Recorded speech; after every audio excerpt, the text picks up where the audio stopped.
Hello happy gardeners, welcome back to Stinky Ditch Nursery. I've got my mum on camera, say hello mum.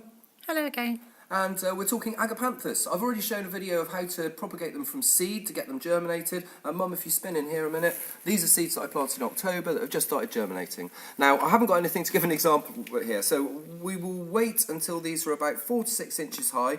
We'll take them out of the pot, we'll split up the roots, and we will pot them individually into smaller pots like this with a good gritty compost that's got some sort of fertiliser in it. If you just buy a John Innes compost and mix it with about a quarter sand, that will do the trick nicely.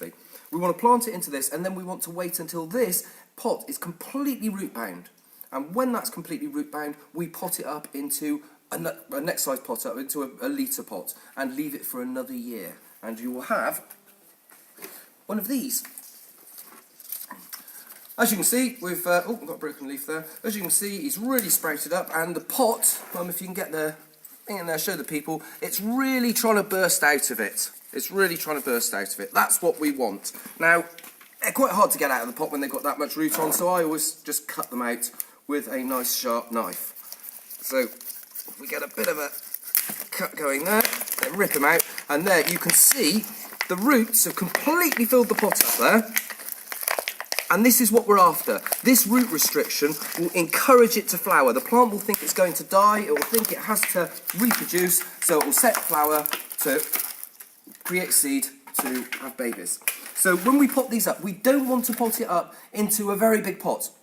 We want to keep the pot just growing slightly each time we pot it up to keep that root restriction in so that we can get some good flowering. So you pop a little bit of compost in the bottom of your pot like that. You get your agapanthus. He's a bit too high, so I'll take a bit more out, like that. Then we pop him in there, keep him nice and straight, and then just fill in around the edges with this lovely compost, giving it a bit of a knockdown. Now, I make my own compost, and so I add my own fertiliser, and I use Q4, which is this stuff here, Mum. It's an organic fertiliser, it's got everything you need in it, and slow release, and I'm going to give this a bit of a top dressing with that. Really push it down around the edges, we don't want any holes there. Top him back up, and there we go. We can pop that in an unheated greenhouse or outside once the risk of frost has passed, and hopefully, with a bit of luck, that should be flowering this year. I'll do another video later to show you.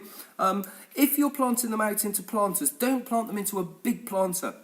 You'll end up with a lot of leaf and probably no flowers. So if you're doing that and it's in a pot like this, plant it in the pot, and it will restrict the roots, and hopefully you'll get flowers out of it. I hope this has been helpful. I'm Robbie Phoenix, and if you want to buy any agapanthus, you can find me at www.stinkyditchnursery.co.uk. Happy gardening, thanks for watching.